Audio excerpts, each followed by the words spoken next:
akan segala perkara.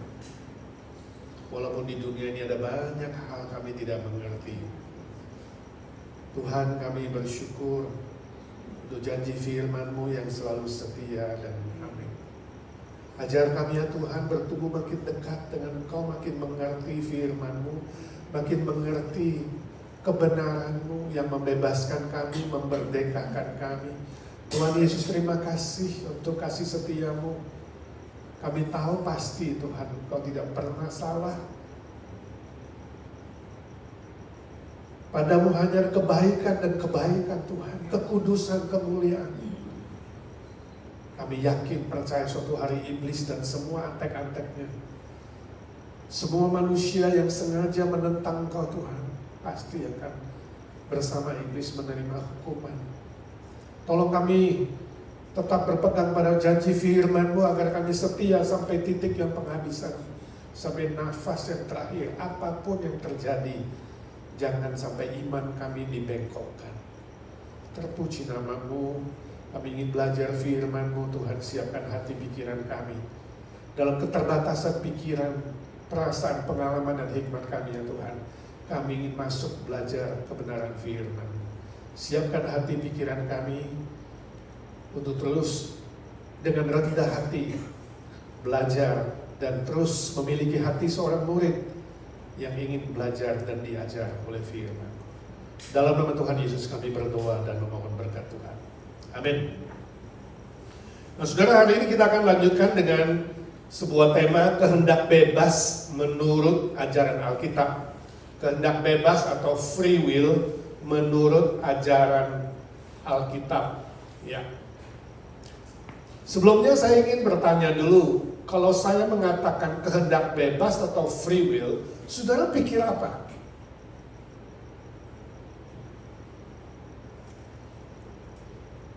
Saudara menangkap apa dengan istilah kehendak bebas atau free will?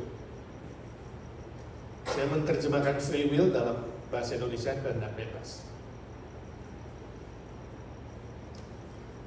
Oke, kalau saudara tidak punya ide, kita lihat apa arti kehendak bebas menurut beberapa definisi. Yang pertama, menurut Kamus Besar Bahasa Indonesia KBBI yang terbit 1983, kehendak bebas artinya kemampuan untuk memutuskan sesuatu secara mandiri tanpa paksaan dari pihak luar. Bebas artinya tidak terhalang atau tidak terganggu. Saudara setuju? Ini arti dari KBBI. Sekarang yang kedua, menurut Cambridge Dictionary tahun 1995, kehendak bebas artinya kemampuan untuk bertindak dan memilih sesuatu dan mengambil keputusan tanpa bergantung dari pihak luar. Yang ketiga, menurut Wikipedia, itu terbit 2001, kehendak bebas atau kemauan bebas artinya kemampuan untuk memilih di antara berbagai rencana tindakan yang berbeda yang memungkinkan, misalnya pilihan tanggung jawab, pujian, kesalahan, dosa, nasihat, persuasi, pertimbangan, dan atau larangan. Nah, saya ingin tanya dulu, 1, 2, 3 ini ada yang membingungkan saudara nggak? Pengertian kehendak bebas. Kalau menurut pengertian 1, 2, dan 3, menurut saudara manusia punya kehendak bebas nggak? Yes or no? Punya, yes. Jadi manusia punya kebebasan untuk memilih. Manusia punya kebebasan untuk mengambil keputusan. Manusia punya kebebasan untuk memuji orang, ya, untuk melakukan yang jahat atau yang baik sesuai dengan hukum yang berlaku. Ya, untuk memilih sesuatu sesuai dengan kebebasan pada dirinya, itu disebut kehendak bebas. Arti secara umum, ya, artinya dia punya bebas memilih secara sadar. Termasuk kalau saudara mau tanda tangan surat, ya kan, saudara benar-benar diharapkan sadar, tidak mabok, tidak dipengaruhi oleh unsur-unsur luar, misalnya alkohol atau paksaan orang tua atau siapapun yang memaksa saudara. Saudara bebas untuk memilih. Itu disebut kehendak bebas. Saudara kesini malam ini menurut kehendak bebas saudara nggak? Atau dipaksa oleh orang lain? Gak ada unsur paksaan, gak ada unsur luar, betul nggak? Nah itu namanya kehendak bebas. Saudara boleh memilih sesuai dengan hati saudara, pikiran saudara, kemauan saudara. Nah sekarang kita melihat pengertian umum secara filosofis.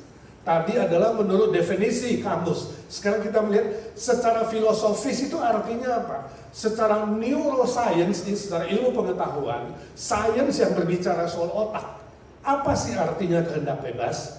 Ya, kehendak bebas menurut filosofi, ya, menurut ajaran filsafat dan neuroscience itu artinya ketika seseorang bebas mengambil keputusan untuk dirinya sendiri, baik dalam sikap, perkataan, dan tindakan yang akan dilakukan.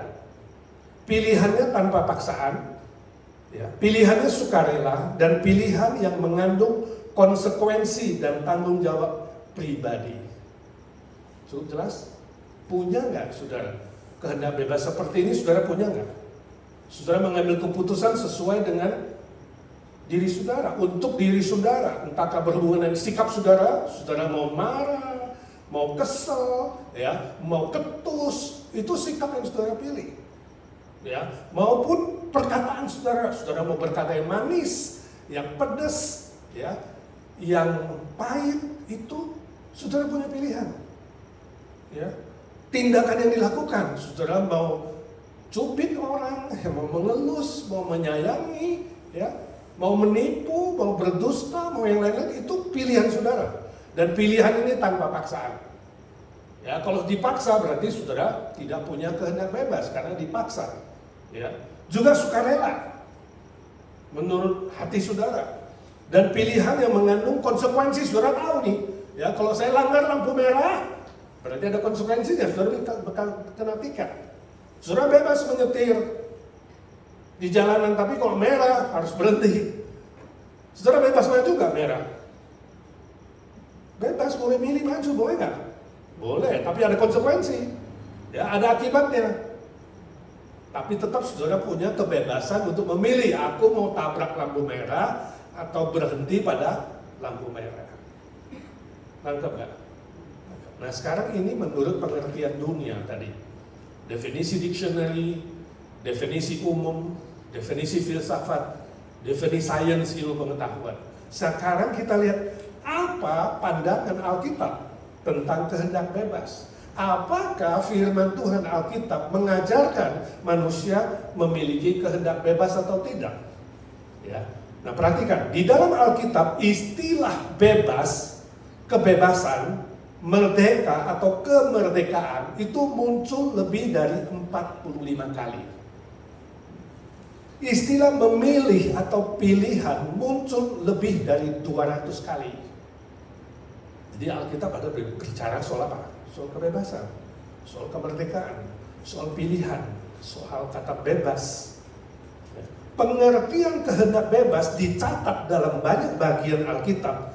Misalnya Kejadian pasal 1-3, Imamat 22:18, 21, 23, 38, Bilangan 15 ayat 3, 29 ayat 39, Ulangan 12 ayat 6, 17, pasal 16 ayat 10, 23 ayat 23, lalu 2 Tawarik 31 ayat 14, Esra 1 ayat 4, pasal 3 ayat 5, pasal 7 ayat 13, pasal 7 ayat 16, pasal 8 ayat 28, Mazmur 119 ayat 108, Matius 22 perkataan Tuhan Yesus 37-39, Markus 12 30-31, Roma seluruhnya pasal 9 soal kebebasan, bagaimana Paulus berbicara pergumulan kebebasan dalam dirinya, dan kemudian Wahyu 22 ayat 17. Ini hanya beberapa ayat yang saya pilih yang berhubungan dengan kehendak bebas. Saya harap kita tidak baca di sini, saudara pulang belajar firman Tuhan itu baik-baik dan baca baik-baik di hadapan Tuhan. Setuju?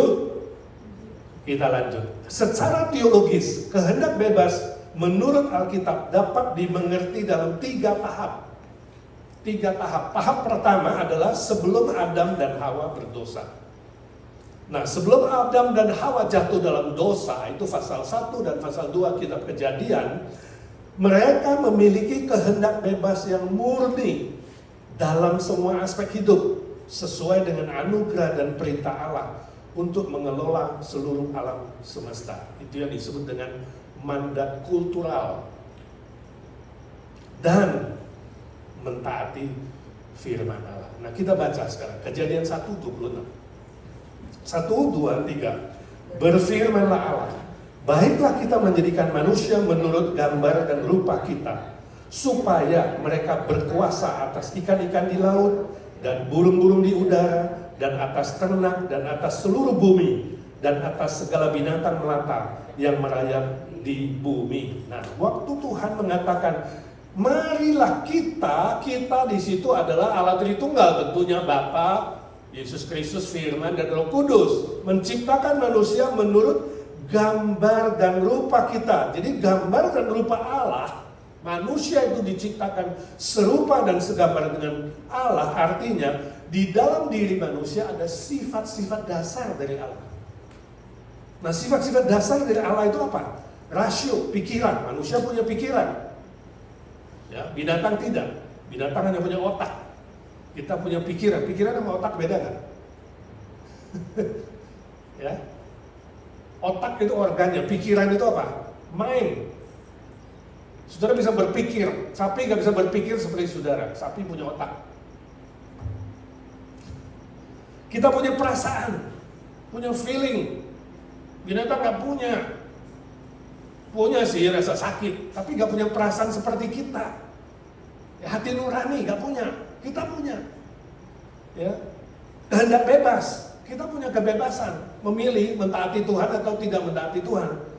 Nilai-nilai moral, nilai kebenaran, keadilan, cinta kasih, kebaikan, tanggung jawab moral, dan spiritual, rohani, itu manusia punya, sehingga manusia bisa berhubungan dengan Allah, bisa berdoa. Binatang nggak bisa berdoa, walaupun ayam itu kalau minum air angkat kepala dulu, tapi bukan berarti dia berdoa kepada Tuhan.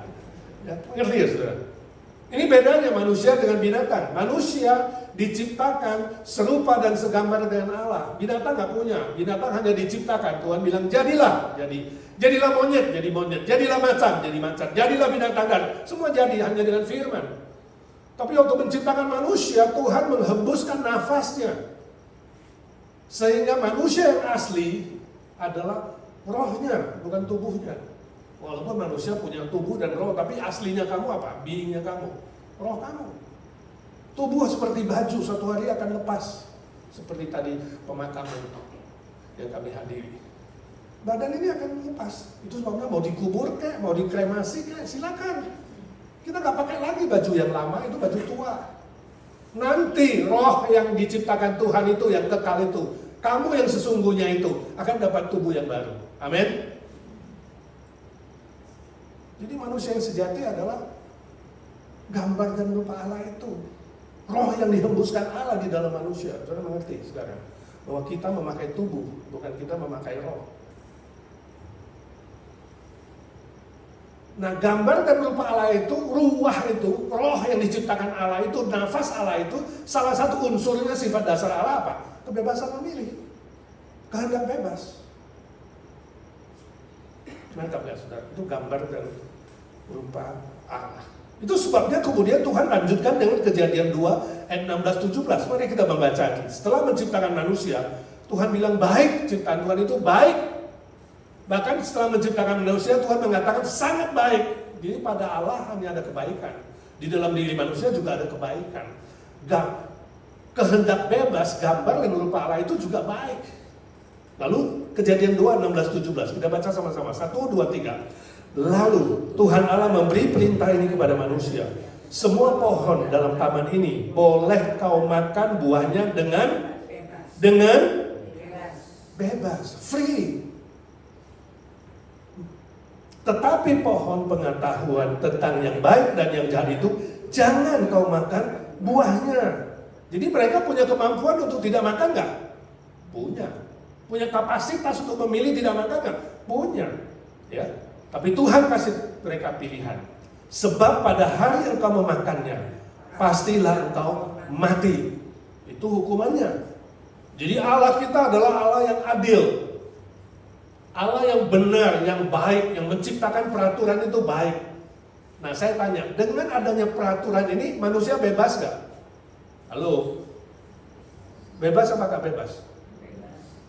Loh, gak bebas. Ada orang bilang, orang yang gak percaya kepada kehendak bebas, mereka bilang, ini udah gak bebas karena Allah kasih peraturan sih. Ayo bagaimana saudara jawab? Dengan adanya tidak boleh makan yang satu itu sudah gak bebas. Kan kalau bebas semua boleh. Nah, ini permainan logika, saudara. Dengan adanya peraturan lalu lintas, saudara bebas menyetir gak? Bebas gak? Atau saudara bilang gak bebas, ini ada lampu merah nih, gak bebas nih. Ya, ini ada pembatas jalan ini, gak bebas nih. Saudara salah mengerti bebas tuh. Bebas itu berarti ada hukumnya. Kalau bebas tanpa hukum itu bebas bukan? Bukan, itu liar. Itu hukum rimba. Itu hutan nggak perlu pakai lampu merah, hijau, kuning, nggak perlu. Kita bukan binatang, ingat. Manusia bukan binatang yang pakai hukum rimba. Itu sebabnya binatang nggak ada kehendak bebas. Sebab apa? Hukum rimba. Ya kan? Ikan melahirkan anak, saya lihat mamanya makan anaknya, kasihan banget. Ya kan? Hukum rimba. Hukum rimba itu apa? The survival of the fittest. Siapa yang kuat untuk survive, dia yang menang. Itu bukan bebas, itu hukum rimba, itu liar. Allah memberikan firman ini, Kejadian 2, 16 dan 17. Ini berarti manusia bebas gak makan? Bebas. Semua pohon kamu boleh makan dengan firman Tuhan bilang dengan bebas. Tadi ada bebas kan? Sudah baca gak sih? Ada loh. Semua pohon dalam taman ini kamu boleh makan dengan hanya satu yang kamu gak boleh makan. Kalau kamu cuma dikasih satu hukum, jangan menuduh gak ada kehendak bebas. Artinya kamu mau jadi liar. Kamu mau hukum rimba. Dengan adanya satu hukum itu penting gak? Kenapa penting? Supaya Tuhan mau kamu sungguh-sungguh memakai kehendak bebasmu. Ini latihan. Pakai kehendak bebasmu untuk memilih Tuhan, memilih firman Tuhan, memilih perintah Tuhan, bukan memilih hatimu, pikiranmu yang liar, bukan. Mengerti? Jadi Allah bukan menciptakan mesin, bukan menciptakan robot, tapi menciptakan manusia, fotokopi Allah. Fotokopi Allah. Jahatnya iblis apa? Dia ingin membuat kamu fotokopi jadi asli, mengerti? Itu sebabnya Adam dan Hawa kemudian tergoda untuk menjadi Allah bagi dirinya sendiri dan jatuh dalam dosa. Ya, nah sampai poin A nih, tahap sebelum jatuh dalam dosa. Saudara mengerti gak ini? Kehendak bebas yang murni. Ini murni dalam semua aspek. Dalam makan, dalam minum, ya terserah kamu bebas kok. Tuhan gak kontrol kamu hari ini makan apa, ya Tuhan gak bilang, ini gue udah tentuin ya, ini hari ini kamu harus makan apel, besok makan pir, lusa makan semangka. No, anything bebas. Mau berapa kilo silakan, saudara mau makan lebih gendut itu urusanmu. Jangan bilang sudah ditentukan, kamu makannya dikit, yang langsing gak punya makan, Tuhan yang tentukan. No, kamu boleh punya bebas pilih makan, minum, bekerja. Hanya satu jangan, Tuhan bilang, jangan makan itu buah pengetahuan baik dan jahat. Artinya apa? Jangan kamu melawan Tuhan. Ya, jadi ketaatan itu dan cinta pada Tuhan itu, mendengar Tuhan itu harus apa? Sukarela. Pilihan kamu. Kalau Tuhan paksa Adam dan Hawa untuk taat, Adam dan Hawa manusia bukan? Bukan. Kalau dia paksa untuk taat, bukan manusia lagi, robot. Mengerti saudara? Tahap satu ngerti ya, saya ini saudara menangkap baik-baik ini. Ya, supaya saudara tidak jatuh ke dalam doktrin yang salah, yaitu apa? Doktrin takdir, determinism. Semua sudah ditentukan oleh Tuhan sampai detail-detailnya. Memang Tuhan tahu rambutmu jatuh satu, Tuhan tahu, tapi Tuhan tidak menentukan itu. Kalau kamu tahu sampo itu merontokkan rambutmu, jangan pakai sampo yang merontokkan rambut, mengerti? Dan setelah udah rontok setengah rambutmu, kamu bilang Tuhan yang tentukan rambutmu rontok setengah. Enggak, kamu salah pakai sampo. Nangkep gak saudara? Makan cabai 1 kilo mencret, lalu bilang Tuhan sudah tentukan. No. Kamu yang salah, sudah tahu perutnya gak kuat, makan cabai 1 kilo, ya mencret saudara. Ya, cukup jelas tahap 1. Nah, sekarang kita lihat tahap 2. Tahap 2, ketika Adam dan Hawa memilih melawan perintah Allah, kehendak bebas mereka telah tercemar. Itu pasal 3, mereka jatuh dalam dosa. Kalau kita bandingkan dengan Roma 3:23, itu yang disebut semua manusia telah berdosa dan kehilangan kemuliaan Allah. Ini setelah Adam dan Hawa jatuh, ya, setelah mereka jatuh, semua manusia sama. Jatuh, kehilangan kemuliaan Allah. Itu maksudnya apa? Kehilangan kemuliaan Allah artinya dalam aspek spiritual, keselamatan jiwa dan nilai moral itu spiritual.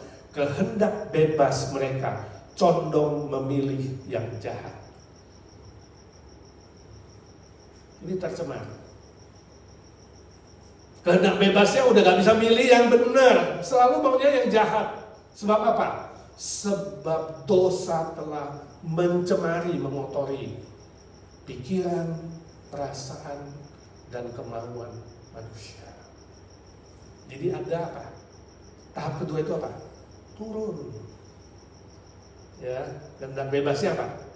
Kotor, tercemar oleh dosa. Nah, waktu Tuhan bilang, pada hari kamu memakannya, engkau pastilah mati. Saya tanya, Adam dan Hawa mati gak?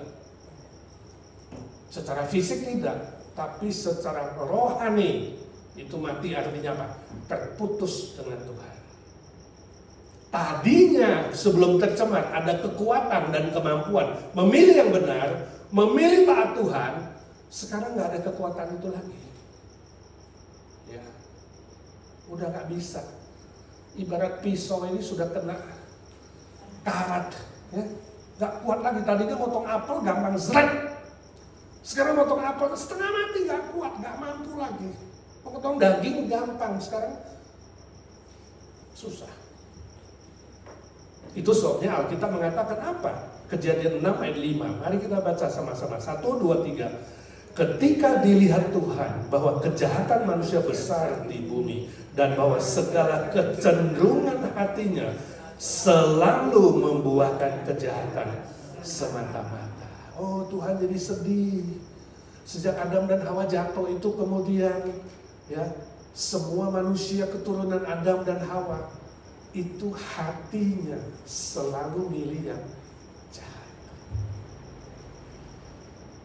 Ya. Dengan kehendak bebas yang tercemar itu, manusia, perhatikan, tidak mampu membebaskan dirinya dari dosa dan kejahatan. Tidak mampu menyelamatkan dirinya sendiri. Nah, disinilah yang terjadi konflik, saudara, antara doktrin predestinasi dan kehendak bebas. Mereka yang salah mengerti doktrin predestinasi yang kita pelajari minggu lalu, kemudian mengatakan manusia itu tidak ada kehendak bebas lagi, sebab semua sudah ditentukan, predestin oleh Allah. Padahal minggu lalu kita udah pelajari yang ditentukan itu apa? Keselamatan spiritual. Ya, tapi dalam hal lain kamu punya kehendak bebas untuk memilih. Nah, di sini saudara jangan di mix. Ya, di sini terjadi konflik yang kemudian tidak ada solusi, seolah-olah masing-masing mengeraskan pikirannya. Ya, ini yang paling benar, ini yang paling benar. Ini doktrin takdir kemudian bertentangan dengan doktrin kehendak bebas. Saya mau saudara jelas di sini, ya. Tidak mampu membebaskan dirinya dari dosa dan kejahatan. Setuju, kehendak bebas manusia gak bisa bebaskan dia dari hukuman dosa. Ya. Tidak mampu menyelamatkan dirinya sendiri. Setuju dengan kehendak bebas manusia, dia tidak mungkin bisa memilih untuk keselamatan bagi dirinya secara spiritual. Itu sebabnya Efesus mengatakan usaha manusia sia-sia. Kamu mau usaha gimana dengan kehendak bebasmu, tidak mungkin menyelamatkan kamu. Cukup jelas kan saudara, Efesus pasal 2, 8 dan 9. Jadi jangan diadu dengan satu ayat dan satu ayat yang kemudian kelihatan bertentangan, tetapi saudara tidak pelajari konteksnya baik-baik. Itu disebut cocokologi. Jangan ambil satu dua ayat kemudian cocok-cocokin dengan pikiran saudara sehingga akhirnya membangun doktrin yang salah. Ya. Bukan comotologi asal comot ayat satu dua ayat kemudian sembarang mengambil keputusan dan mengatakan Tuhan telah menentukan baik yang jahat maupun yang baik. Saudara telah jatuh dalam doktrin dualistik, menuduh Tuhan itu berbuat jahat. Saudara hati-hati sekali dengan comotologi atau cocokologi. Alkitab dengan jelas mengatakan dengan kehendak bebas manusia tidak mungkin menyelamatkan dirinya. Ya. Itu sebabnya kamu membutuhkan inisiatif Tuhan Allah yang kemudian menyelesaikan soal kematian spiritual. Mengerti? Adam dan Hawa mati di situ bukan mati secara fisik, tapi mati secara spiritual. Nangkep gak saudara? Jadi yang pertama sebelum jatuh dalam dosa, kehendak bebas itu murni. Saudara mampu memilih Allah, mampu memilih benar, mampu memilih perintah Tuhan. Tapi setelah berdosa, saya tanya saudara, keturunan Adam disebut gambar dan rupa Allah atau gambar dan rupa Adam? Hah? Ayo coba, pernah gak saudara pikir? Keturunan Adam dan Hawa disebut gambar dan rupa Allah atau gambar dan rupa Adam? No, gambar dan rupa Adam. Ngerti? Hanya Adam dan Hawa disebut gambar dan rupa Allah karena masih murni, belum jatuh. Tapi setelah jatuh, semua manusia mendapat gambar dan rupa Adam. Kita memiliki dosa representatif, dosa keturunan. Jadi tidak mampu menyelamatkan diri sendiri. Lanjutkan dulu. Namun perhatikan, dalam aspek mengelola bumi, mengelola laut, mengelola ternak, tadi di darat, ikan-ikan di laut, burung-burung di udara, dan seluruh bumi, itu mandat kultural. Perhatikan, manusia tetap memiliki kehendak bebas untuk bekerja, berusaha, memilih yang baik dalam batasan hukum natural dan hukum moral yang berlaku. Artinya, secara rasional dan moral, manusia tetap bertanggung jawab atas pilihannya. Nah itu terjadi pada, coba kalau kita bandingkan Kejadian 3 ayat 19, Tuhan bilang, kamu sudah, ya gara-gara kamu berdosa ini bumi terkutuk segala macam ya, penderitaan, tapi kamu tetap apa? Harus bekerja keras, berpeluh, berkeringat, banting tulang, bekerja dengan kehendak bebasmu, ya sampai kamu nanti kembali menjadi tanah. Coba kita baca Kejadian 6 ayat 5, tadi udah ya. Coba bandingkan Kejadian 5 ayat 3. Siapa yang bisa baca sebentar Kejadian 5 ayat 3? Setelah Adam hidup 130 tahun, ia memperanakan seorang laki-laki menurut rupa dan gambarnya. Rupa dan Gambarnya itu siapa? Adam. Sih. Roma 5 ayat 12. Ini sama sejajar dalam perjanjian baru. Roma 5 ayat 12 mengatakan apa? Ini dosa representatif. Ini tadi kita belum baca. Ibu Nina baca yang keras. Roma 5 ayat 12.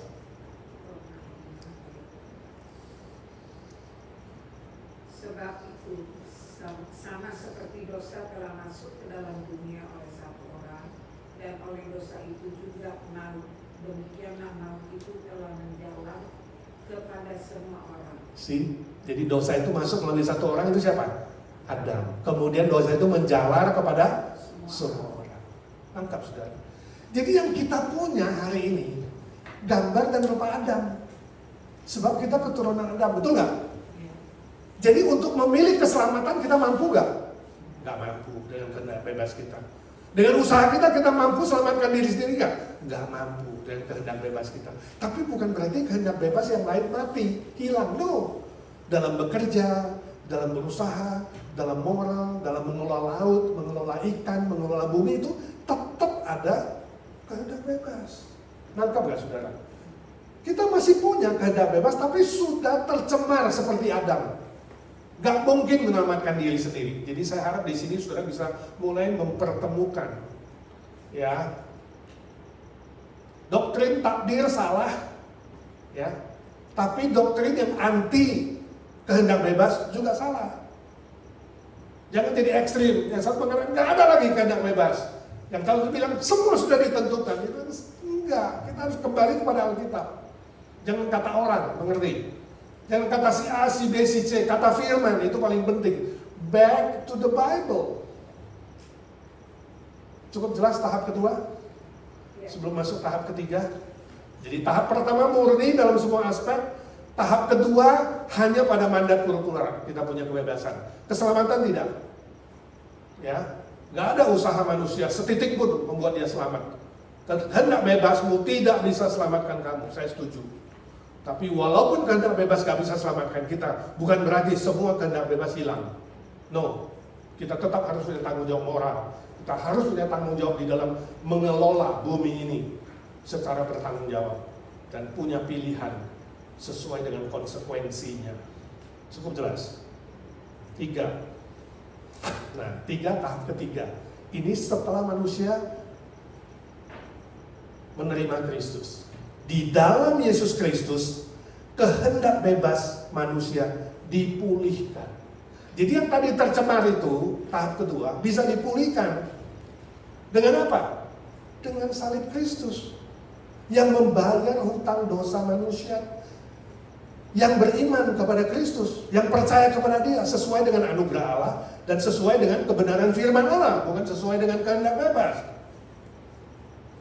Nangkep gak? Sudah tercemar, bagaimana sekarang untuk dipulihkan? Yesus datang. Ya, Yesus datang. Yohanes 1:29 kita baca sama-sama.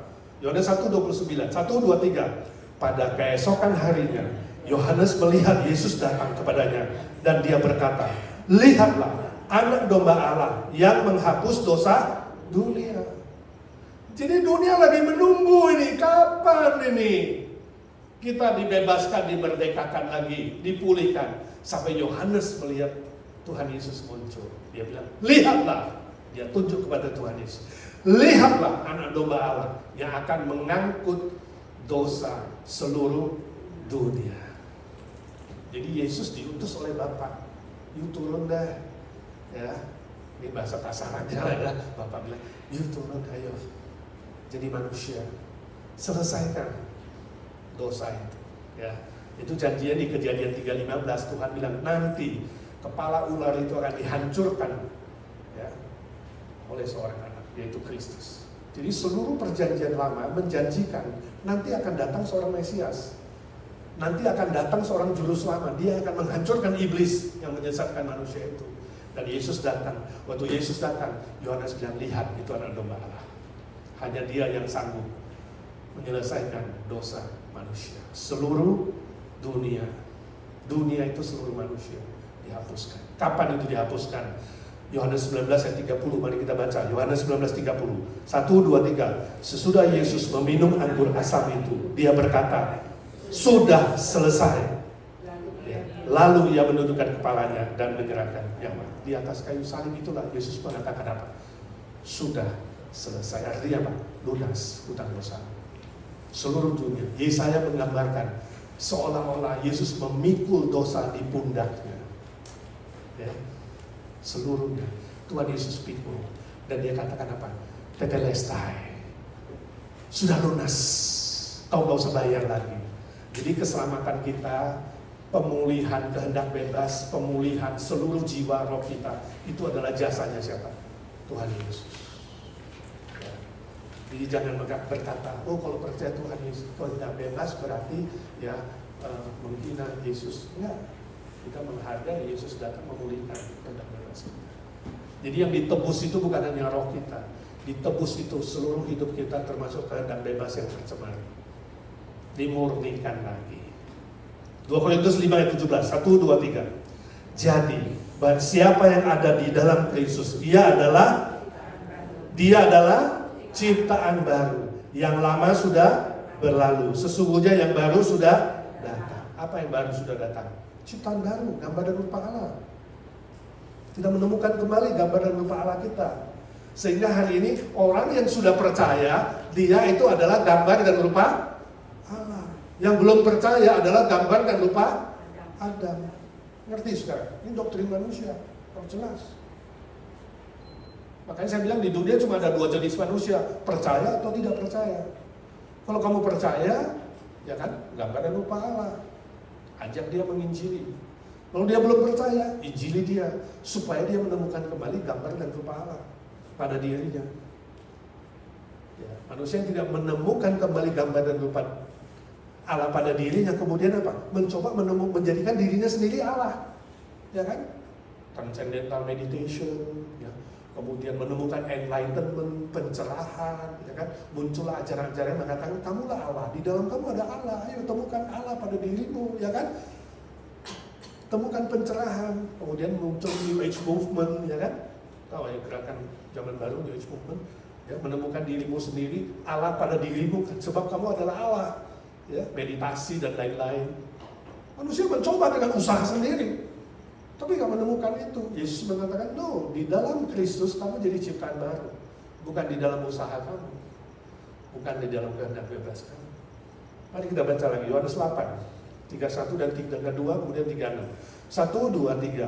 Maka katanya, ini kata Yesus kepada orang-orang Yahudi yang percaya kepadanya, jikalau kamu tetap dalam firman-Ku, kamu benar-benar adalah murid-Ku, dan kamu akan mengetahui kebenaran, dan kebenaran itu akan memerdekakan kamu. Ingat, ini membebaskan kamu dari semua belenggu dosa, dari semua belenggu perhambaan, dari semua belenggu tercemar tadi. Sekarang dibebaskan. Ada kebebasan, sama bilang nggak ada kebebasan. 36, ini bagi orang Kristen nih yang percaya, ini Yahudi yang percaya. Jadi semua orang yang percaya kepada Yesus, kebenaran firman membebaskan dia, memerdekakan dia. 36, jadi apabila anak itu, yaitu Yesus, memerdekakan kamu, kamu pun benar-benar merdeka. Ngerti gak merdeka? Bebas. Jadi pada dirimu ada kebebasan gak? Ada. Dan kita menemukan kebebasan, kehendak bebas yang murni itu di dalam Yesus Kristus. Sehingga hari ini kalau orang Kristen bisa memilih Allah gak? Bisa. Bisa memilih kebenaran gak? Bisa. Bisa memilih taat firman gak? Bisa. Kita punya kemampuan itu. Kenapa punya kemampuan itu? Yesus sudah menciptakan kita baru. Yesus sudah memerdekakan kita. Kita punya kemampuan menolak dosa. Kita bisa bilang no sama iblis. Sebelumnya bisa nggak? Nggak bisa, cenderung jahat hatinya. Udah mau milih, nggak bisa, belok lagi, kata Paulus. Aku berjuang, kata Paulus di Roma 9. Aku pengen pilih yang baik, tapi aku nggak kuat. Selalu pilih yang jahat. Karena kehendak bebas dia nggak mampu. Sampai kapan konklusinya? Tapi syukur kepada Yesus Kristus yang telah memerdekakan aku dan memberi aku kekuatan itu. Jadi di dalam Yesus Kristus, hanya di dalam Yesus Kristus, manusia yang ditebus punya kekuatan dan kemampuan memilih kebenaran, memilih Tuhan, memilih melawan dosa, dan berkata no kepada iblis, berkata no kepada dosa. Cukup jelas. Jadi ada 3 level, 3 tahap. Sebelum jatuh, sesudah jatuh, dan sesudah menerima Yesus. Nah, saudara di poin kemana? Ya, sampai di sini kehendak bebas saudara ada di tahap mana? Tahap 1 udah gak mungkin, udah lewat. Cuma ada 2. Ide kamu tahap kedua, atau tahap ketiga. Cukup jelas? Cukup jelas. Sekarang kita melihat, apa sih pentingnya belajar doktrin kehendak bebas? Apa sih aplikasi praktisnya kehendak bebas itu? Mari kita lihat. A. Ya. Kehendak bebas menjadikan manusia sebagai ciptaan tertinggi dari semua ciptaan alam.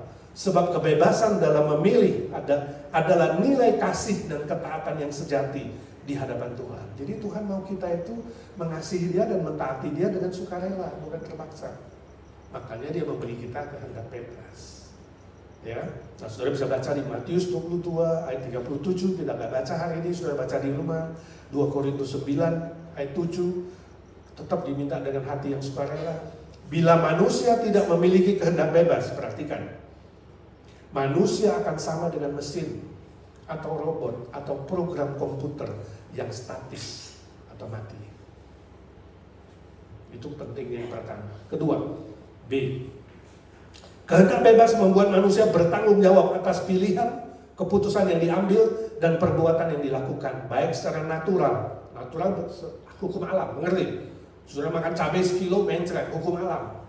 Ya, sudah loncat dari lantai 13 patah leher, hukum alam. Jangan sudah loncat bunuh diri bilang itu ditentukan Tuhan, itu menuduh Tuhan. Itu hukum alam, karena ada gravitasi, jangan loncat dari lantai 23. Ya, mati kamu. Itu berarti ada konsekuensinya. Ya, kita bertanggung jawab secara natural, fisikal, mental, moral, spiritual, dan aspek-aspek lainnya. Semua pilihan itu memiliki konsekuensi logis yang harus dipertanggungjawabkan oleh manusia di hadapan Tuhan. Jangan menyalahkan Tuhan, salahkan diri sendiri kalau kamu salah pilih. Jangan salahkan orang tua, salahkan diri sendiri kalau kamu salah kawin.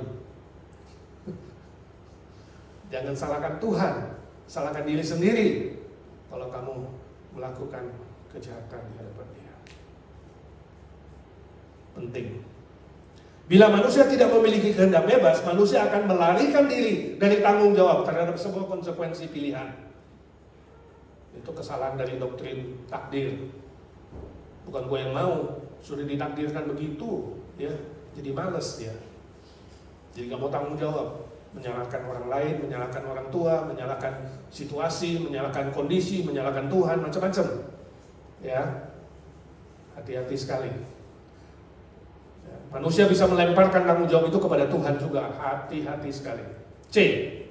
Kehendak bebas menyatakan keadilan Allah terhadap dosa dan kejahatan iblis dan semua antek-anteknya untuk menerima hukuman yang setimpal sesuai dengan pilihan dan perbuatan iblis dan semua manusia yang mengikuti dusta dan perbuatan si jahat. Sudah baca di 1 Yohanes 3:8, Lukas 11:29-32, Wahyu 20 ayat 10. Ya, itu semua ada ayat-ayat di situ. Udah dicatat, kita gak sempat baca semua. Saudara baca sendiri di rumah dan saudara mengerti kenapa pentingnya doktrin ini. Bila manusia tidak ada kehendak bebas, maka manusia telah terjerat siasat iblis yang membuat manusia memfitnah Tuhan atau menuduh Tuhan adalah sumber dosa dan kejahatan yang ada di bumi ini. Ada anak yang lahir cacat, salah siapa? Atau idiot, salah siapa? Atau buta, salah siapa? Ditentukan Tuhan kan? Itu doktrin takdir di situ yang menyalahkan Tuhan.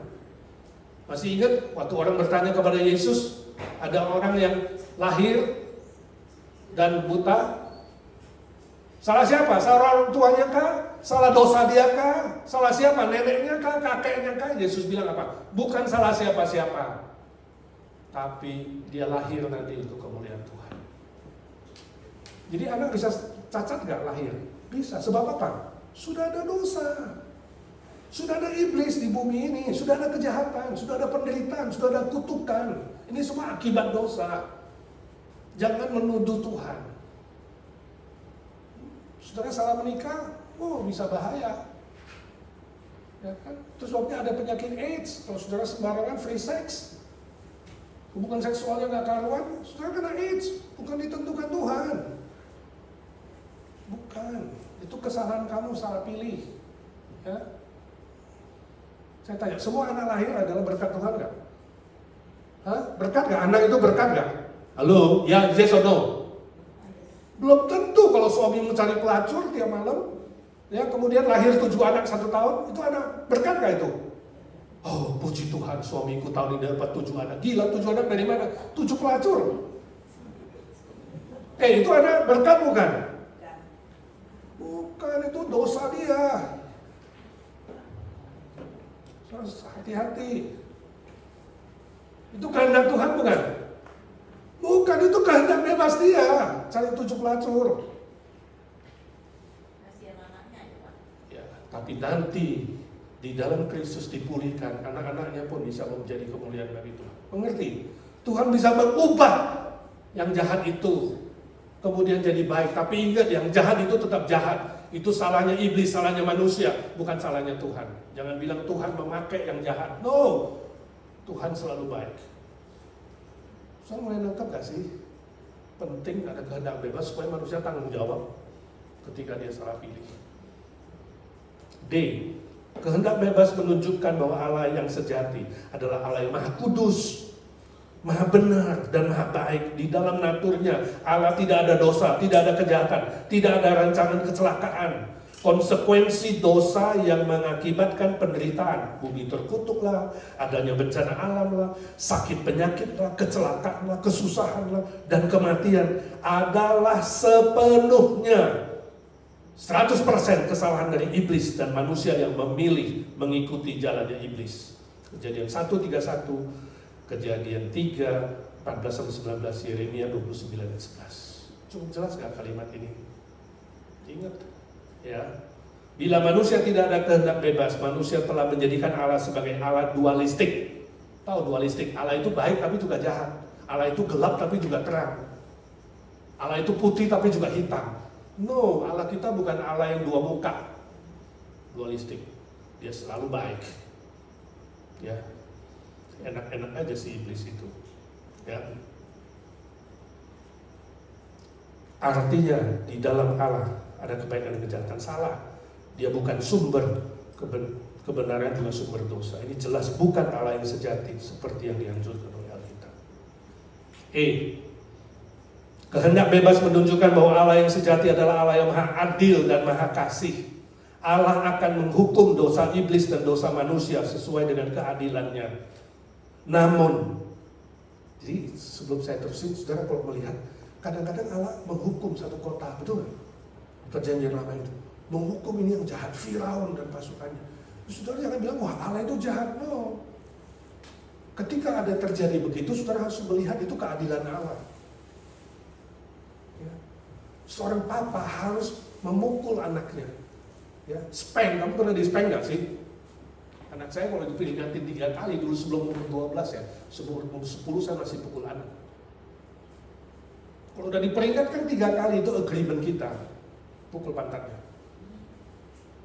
Nah waktu saya pukul pantatnya anak, bukan saya jahat, bukan sumber kejahatan, justru mencintai. Kalau kamu pukul anakmu makin peluk kamu, makin nangis, itu berarti pukulnya kamu juga sakit. Jadi jangan saudara melihat Allah waktu menghukum satu kota, menghukum Firaun, menghukum orang-orang jahat, jangan pikir itu Allah senang-senang.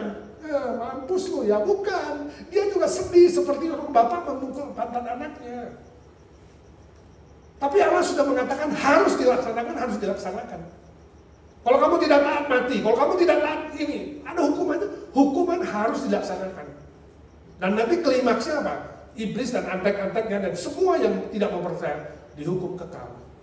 Oh jangan bilang, wah Allah kok ciptakan neraka yang kekal, ya, ini Allah yang kejam.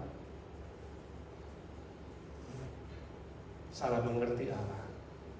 Ingat, Allah itu cinta kasih, mengutus Yesus Kristus, tapi dia juga adil. Dia harus menghukum dosa dan kejahatan. Itu Allah yang sejati. Di balik keadilan Allah, dia tetap mencintai manusia.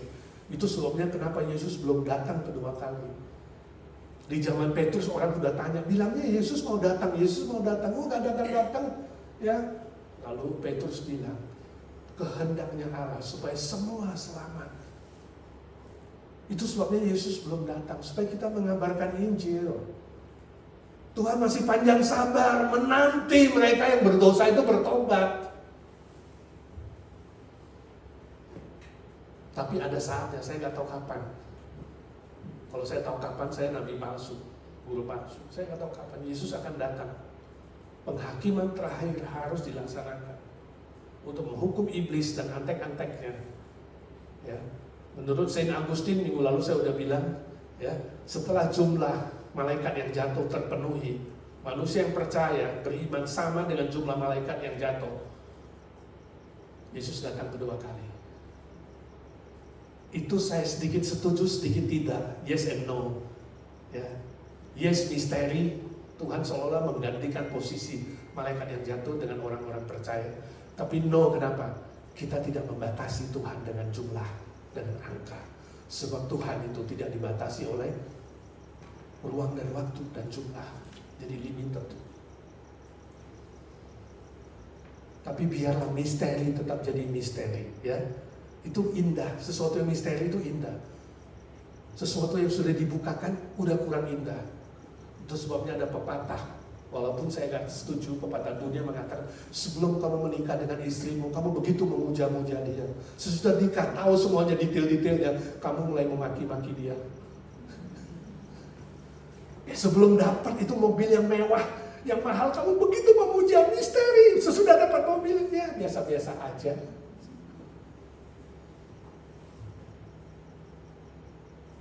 Sebenarnya gak boleh begitu sih ya, harus makin mencintai istri dan suami. Gak boleh, ya udah dapat, ya udahlah, bosan lah. Gitu-gitu aja. Tentunya gak boleh begitu. Ya. Kok bisa lari ke situ sih? Poinnya di mana sih? Kasih dan keadilan itu gak boleh dipisahkan. Jangan sembarang menuduh Tuhan jahat ketika dia harus melakukan keadilannya. Jadi waktu Tuhan bilang sama Adam dan Hawa, pada hari kamu makan yang kamu mati, itu jangan dinilai sebagai kejam, mengerti? Itu dinilai sebagai cinta, supaya kamu mencintai Tuhan dengan kehendak bebas kamu, dengan pilihan kamu. Cinta yang sejati gak boleh terpaksa. 1, 2, 3. Cinta yang sejati gak boleh terpaksa. Cinta yang sejati gak boleh dipaksa. Cinta yang sejati gak boleh dipaksa. Walaupun banyak anak muda mengatakan, wah ini nipu ya, wopokso. Tapi itu bukan cinta, ya, itu namanya pemerkosa. Allah kita bukan pemerkosa. Oke, cukup jelas kan poin ini? Kenapa pentingnya kehendak bebas itu? Ya, dia harus menghukum, tapi di dalam penghukumannya ada kasihnya yang maha besar dalam Yesus Kristus yang ditentukan sebagai, perhatikan, satu-satunya jalan pendamaian yang memberikan keselamatan hidup kekal bagi orang yang percaya dan mentaati firman-Nya. Bila manusia tidak memiliki kehendak bebas, maka Allah akan dituduh sebagai Allah yang kejam dan hanya tahu menghukum manusia secara diktator. Juga akan menuduh Allah sebagai Allah yang liar, yang semau gue, alias seenaknya, atau sembarangan melakukan hal-hal yang melanggar hukum dan kebenaran. Ya, hati-hati. Kalau saudara tidak percaya kehendak bebas, kemungkinan akan terjatuh dalam kesalahan ini. F. Kehendak bebas menunjukkan bahwa Allah yang sejati adalah Allah yang hidup dan dinamis. Allah bukanlah sebuah program atau blueprint yang kaku, statis dan mati, tapi Allah yang hidup, yang ditunjukkan oleh kebangkitan Yesus Kristus.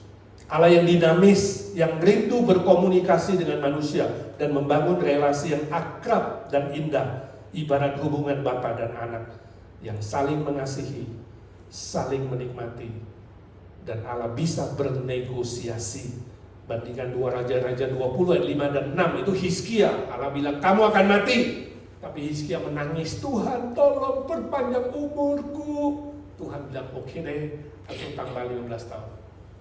Ya, jadi saudara ingat, walaupun ada predestinasi, seolah-olah Allah menentukan keselamatan sebagian manusia untuk selamat, tapi Allah bukan program. Mengerti? Oh, Allah sudah tentukan ini, contoh Allah tentukan ya 10 miliar diselamatkan, ya udah 10 miliar aja. No. Makanya saya bilang saya ada sedikit gak setuju dengan Augustine. Dia orang besar, teolog besar abad keempat. Dia mengatakan nanti jumlah orang percaya sama dengan jumlah malaikat yang jatuh. Yesus datang kedua kali penghakiman terakhir. Di sini kurang tepat. Mengerti? Seolah-olah Allah adalah blueprint. Sudah tentukan begini, ABC gak bisa tawar, itu teologi takdir. Kita gak setuju. Allah itu hidup, bisa bernegosiasi. Itu sebenarnya kita butuh doa. Ya. Jangan mengatakan Allah itu gak berubah, lalu Allah seperti statis, seperti patung, seperti program. Kita bisa negosiasi, kita bisa minta Tuhan, kalau boleh gini-gini lah Tuhan, ya kan. Hizkia bilang Tuhan tambahinlah umurku, aku belum mau mati Tuhan. Tuhan bilang oke lah, aku tambah kamu 15 tahun. Terserah Tuhan dia mau kasih apa enggak, bapak dan anak kok. Ya, jadi saudara jangan melihat Tuhan itu mati, patung, statis, no, dia dinamis. Nah, nanti minggu depan atau 2 minggu lagi kita akan belajar tentang dinamika Allah. Saya akan bicara doktrin Allah, bagaimana dinamikanya Allah itu. Menurut Alkitab tentunya, sejauh kita mulai mengerti. Dan saudara mulai mengerti Allah itu bukan patung, Allah itu bukan program mesin atau seperti apa? Catatan ya, catatan apa itu kalau orang Kwamia itu ya, nasib itu takdir, itu ada garis nasibnya. No, Allah kita bukan Allah yang sedemikian. Bila manusia tidak memiliki kehendak bebas, maka doa dan komunikasi kita dengan Bapa di sorga melalui Yesus Kristus menjadi tidak bernilai dan tidak relevan. Relasi dengan Tuhan akan menjadi hambar, membosankan, jenuh, dan tidak berarti. Tapi puji Tuhan, di dalam Yesus Kristus kita mengenal Allah Bapa yang maha baik, maha benar, maha kudus, maha adil, maha kasih, maha hidup dan maha dinamis. Sebab itu setialah beriman kepada Tuhan Yesus dan taatilah kebenaran firman-Nya. Amin.